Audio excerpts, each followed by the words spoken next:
So, my name is Malik Miller, also known as Farmer Mills. I currently am the owner of a couple farms, as well as I'm an agricultural consulting and farm management agency where I help small to medium-sized farmers develop their own operations, help them get funded, help them build it out, and essentially pull yield and also as well make profit. It's a huge pleasure today to have you here. And I wanted to know a little bit more about yourself and who you are and what you do.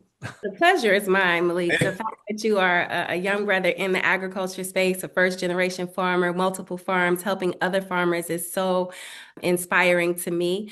I am Congresswoman Shontel Brown. I represent Ohio's 11th Congressional District. I have the tremendous pleasure of succeeding Marcia L. Fudge, who was the HUD Secretary under the Biden-Harris administration and also an active member of the Agriculture Committee when she served in Congress.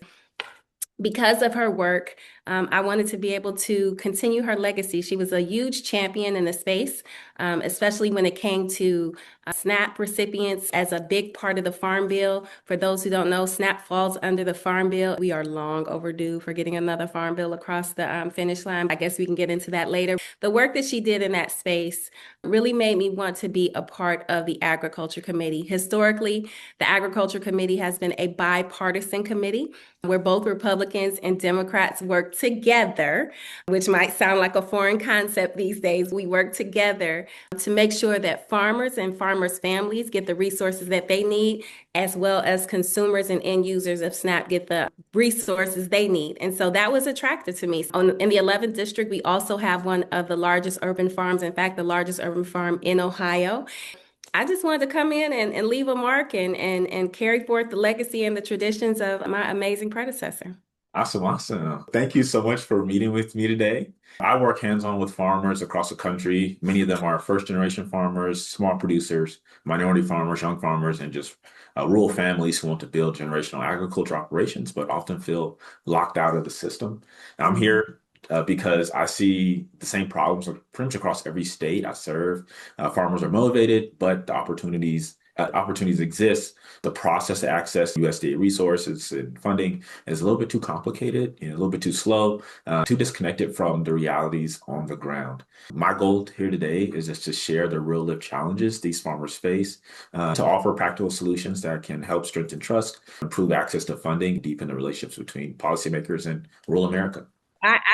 Listen. I come to this space as a sponge, looking to soak up as much knowledge as I can because you are living the experience. I am eager to learn from you, to hear what some of those challenges are. I think it's important for folks to know, as the second highest ranking Democrat on the Agriculture Committee, this summer I spent a lot of time visiting farmers across the country. I've gone to a sugar beet farm in Michigan. I've been to some farms in Ohio where they were raising cattle, chicken, specialty crops, corn, soy.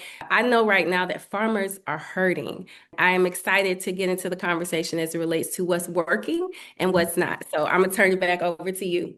Absolutely, absolutely. Just some detailed challenges that some farmers face. Just a little bit of a list here.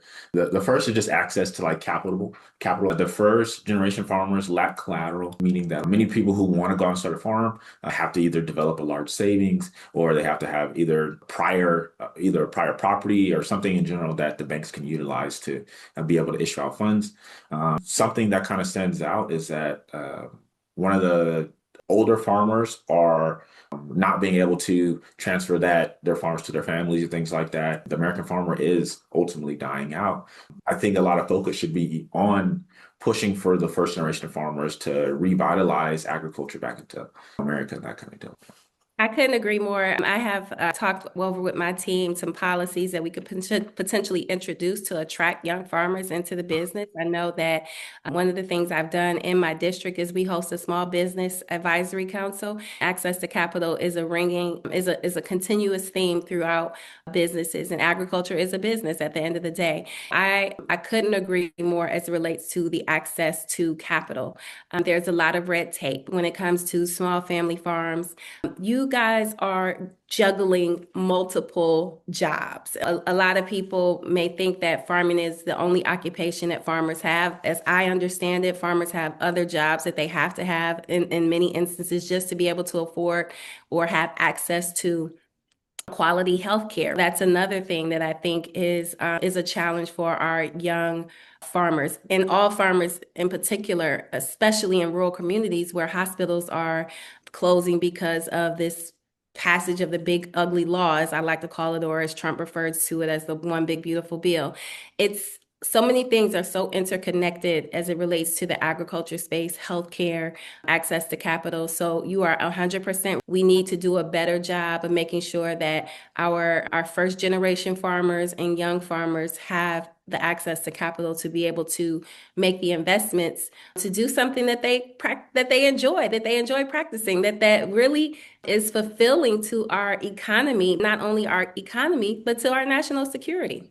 Absolutely, absolutely. Great. Also, as well, there is just some confusion on USDA programs. A lot of farmers don't understand the difference between FSA versus NRCS versus AMS. Those are all acronyms. That's like the Farm Service Agency, the National Research Conservation Service, and the Agriculture Marketing Service as well. All of those offer grants and funding. Many agriculture producers just don't know the difference. They don't necessarily know that how to directly get access to these funding opportunities and how to interpret just the language and the paperwork on that. That's like a huge barrier that a lot of rural communities face, a lot of farmers facing if there is funding options, not being able to just navigate through that process just in an easier way. I'll say that. What our office does is that we have a grants coordinator and to assist. So I would encourage other members of Congress to be able to offer and help those services. We can't write the grants. We can certainly point you in the right direction. There are depending on different states across the nation, there are support organizations to help you tap into those funds. I agree. It should be a whole lot easier. One of the things I will say is that while I think the bailout that the president proposed is not significant enough to address the challenges our farmers are currently facing, I do find value and appreciation in the fact that they're rolling it out in such a way that all the registered farmers will get a pre-filled form that they will need to send back. I think they can have similar applications and processes for some of the things that are right now more difficult to navigate, making the processes easier, streamlining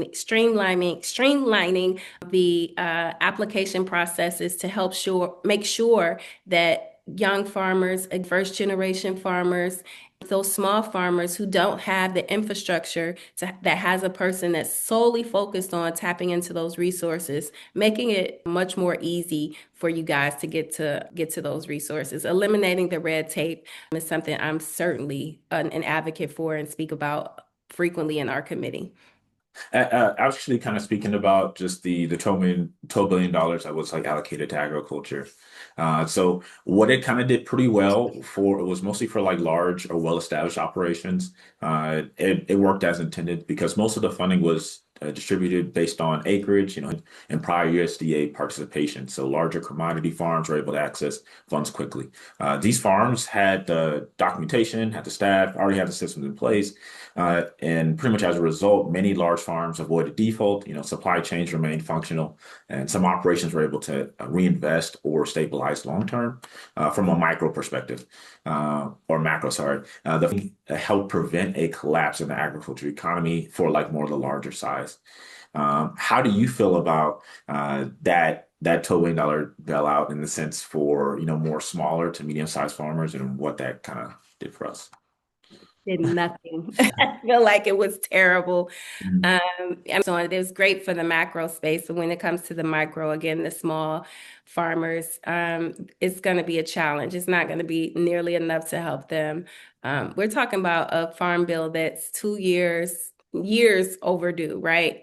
Really just a drop in the bucket, if you ask me. I mean, when you talk about the fact that there was a $40 billion bailout for Argentina. And then you think about America, America gets a $12 billion bailout. They've got more than three times what we did. And they're supposed to be, make America, well, it sounds like Argentina great again because they're spending more of the resources in Argentina than they are in the US. And the fact of the matter is, I've seen there's so many wrong with this current administration. The policies that they're bailing folks out about are issues that they created. So this is because of the tariffs, right? This is did injury, self-inflicted harm, things that are preventable. And I would equate it again to like an arsonist and a firefighter. They are both the arsonist and the firefighter. They start the fire and then they come in and put it out like, "Hey, we saved the day." Like, no, you started the fire. Like, and problem would not exist but for you. And I can't celebrate putting out a fire that they created. And so while I that it is helpful to the farmers to get something, it's just not enough. It's just not enough, especially when you find it in your giving and triple your contributions to a foreign country. Yeah, absolutely, absolutely. Out of the 12 billion, approximately about 1 billion was directed towards regenerative and climate smart agriculture initiatives. The funding was intended to support soil health, conservation practices, emissions reduction, and long-term farm resilience. This was pretty much an important investment, and it was sent right. It sent the right signals about like agriculture in the future sense. But however, the access gap. So in practice, many small or medium-sized farmers still struggle to participate in these programs because funding was often reimbursed based. Farmers' front costs being paid, just required detailed reporting and technical capacity. Timelines were long and also uncertain. So for a lot of these smaller farms or medium-sized farms or even just newer farmers, they didn't necessarily qualify for this. It really is 700 million, but 1 billion that was to regenerative climate. A lot of smaller farmers didn't even necessarily qualify because of those reasons. Larger operations and organizations were better positioned to absorb those requirements. Even those already practicing regenerative agriculture often couldn't even afford to participate because they're so small, they're still running their show, they still have everything going on in that sense.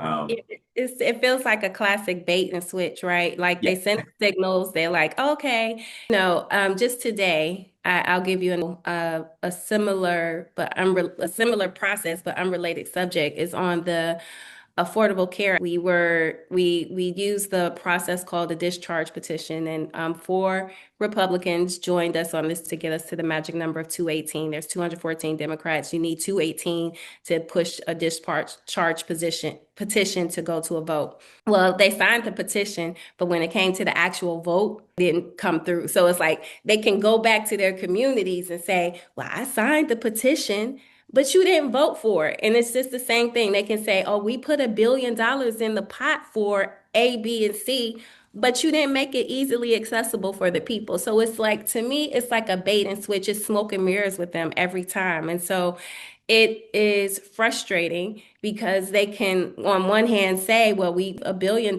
we appropriated $1 billion, but how easy did you make it for the people who needed it to access it?" And so we have to be able to bridge those things. We have to make sure that the resources that are being proposed for the things that they claim they support are actually hitting the communities and the industries and the farmers in this case, that need it the most. yeah. Okay. So I had a pretty good question for you. So what changes do you think need to be happening going forward in that sense? Well, I will say this, having met with the farmers over the and just hearing you speak, we need certainty. Just want certainty. As this administration kind of, dangles handouts to farmers. I think that what I've learned from farmers and even listening to you is farmers don't want handouts. They just want a hand up, like they need the help. People want certainty, want lower input costs. So if there was anything we could do to help manage that situation, the predictability component is going to be essential. And then access to markets. The access to markets is so, like, just from the beginning of this administration down the USAID, it just destroyed some of the farmers' ability to be able to offload their products locally into foreign countries as well. That was a significantly negative impact on our farm industry.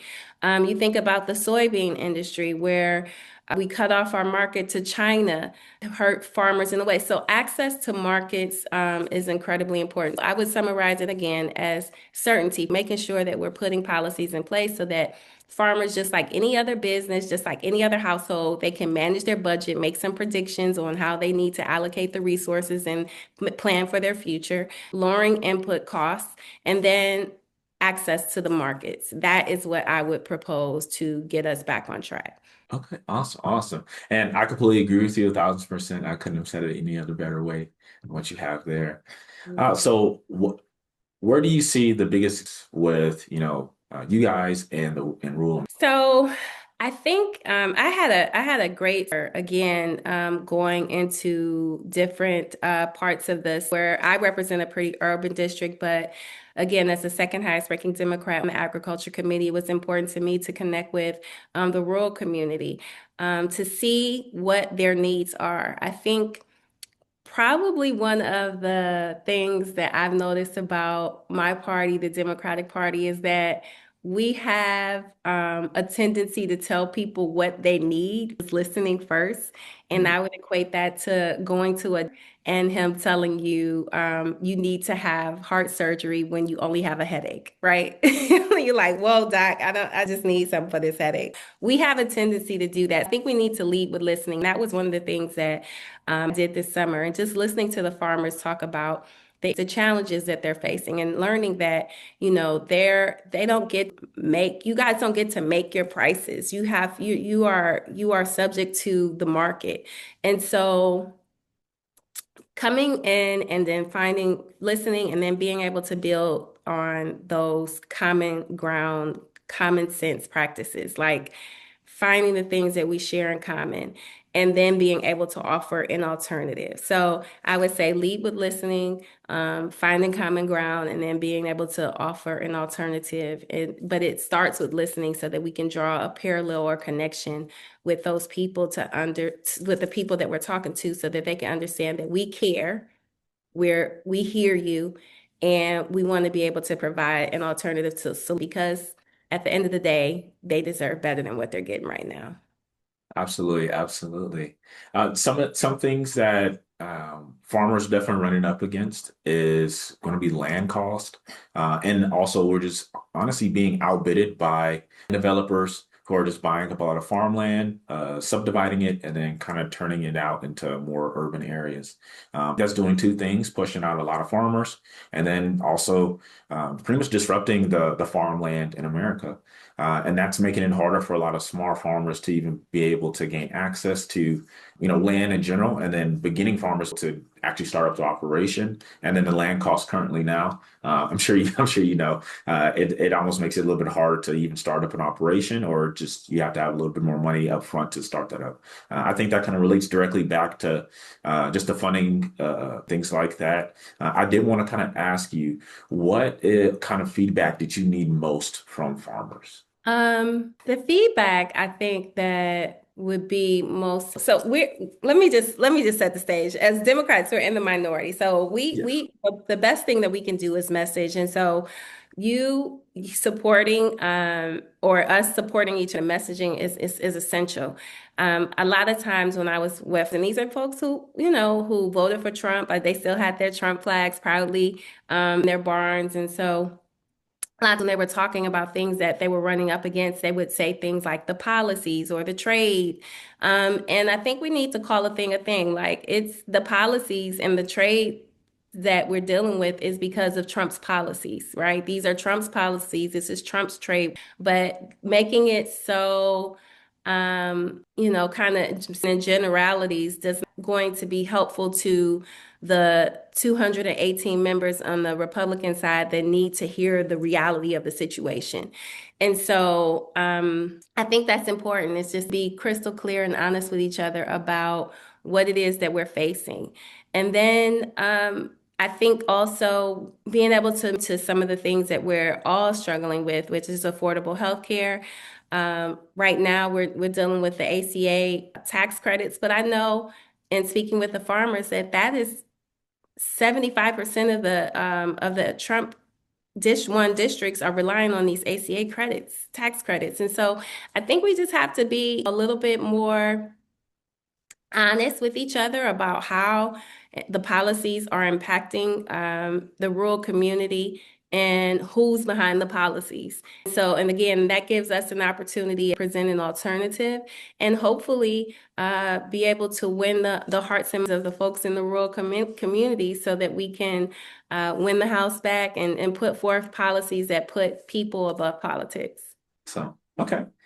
So how can partners like me support? So lots of things you're doing, and I want to thank you so much for the privilege of your audience, giving us the opportunity to reach folks that I may not have reached otherwise. Sharing our message, retweeting, reposting, and then spreading the word, signing up for getting the information, getting the facts. And then, there's always the typical calling and calling our offices and sending those things work. We track, we monitor those things. And so that helps us prioritize what issues are important to our constituents. How are they feeling about those things? And so it's all helpful. Maybe you're a person that likes to meet people face to face, organizing groups, and then sharing the information that we're able to provide and trying to get them more engaged in the of it all. Because some folks will be like, "I'm not into," but remind them that politics is into you every single day, so you better get into it. So I just want to thank you, Malik, for just again doing what you are on so many levels, from the grassroots to making sure that we are uplifting messengers who really are to do to build a bridge and trying to do the work to make sure that our farmers have the resources that they need. So keep doing what you're doing. You're doing an amazing job. Just bring some more people into the fold. We can spread the message far and wide. Awesome, awesome. Thank you again for the opportunity to share farmers across the country are experiencing. These producers are capable and passionate, but many are struggling in silence because the systems to support them are too difficult to access. If we can bridge that gap through simpler pathways, stronger education, practical funding tools, we can transform rural economies and rebuild trust in federal support as well. I'm committed to being a partner in that way that works in any way that serves farmers and strengthens the agriculture backbone of this country. Me too. So thank you. Thanks for having me. And I hope you'll have me back. Absolutely. Thank you so much.